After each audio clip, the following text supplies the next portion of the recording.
Hello, Isaiah. I mean, it's a pleasure to have you here. Yeah.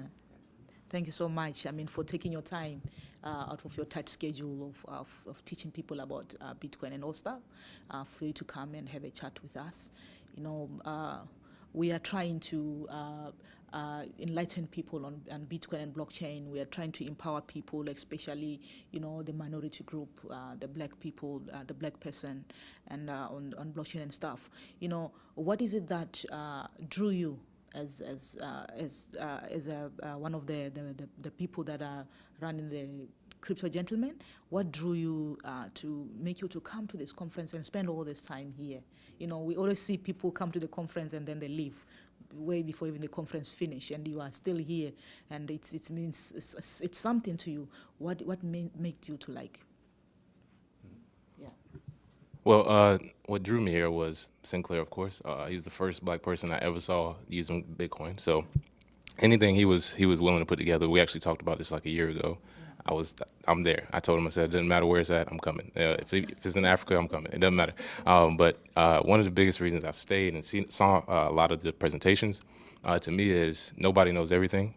So you have to learn from different sources. And as somebody who educates, anybody who's taught before knows that you do more learning than you do teaching. And by teaching, you actually learn more. So that's one of the biggest reasons I've done it and or stayed around this long, because I want to see everybody. Okay. So let's talk about networking. How easy was it for you to network with a lot of people? I mean, like when you look at this conference, I'm seeing people from a lot of different places.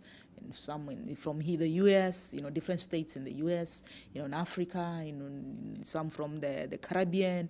How was the networking? Was it easy for you? And.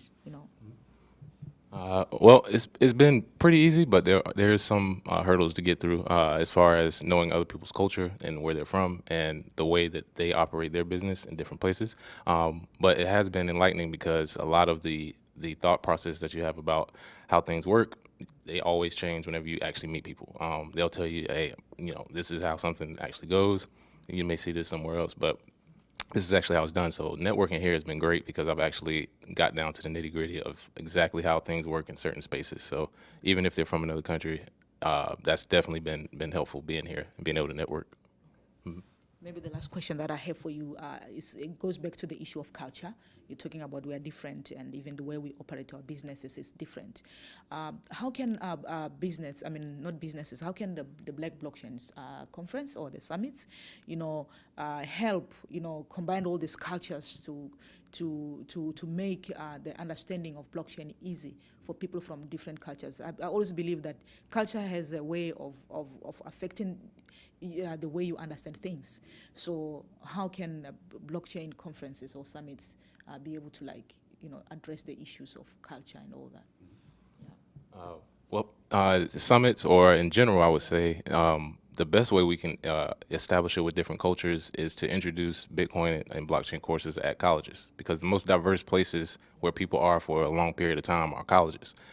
That's sort of why I've asked if Howard was going to do something similar, because if you can get people in college or in those spaces to learn about it from different countries when they're younger, they usually go back to their communities and let them know, and actually spreads exponentially.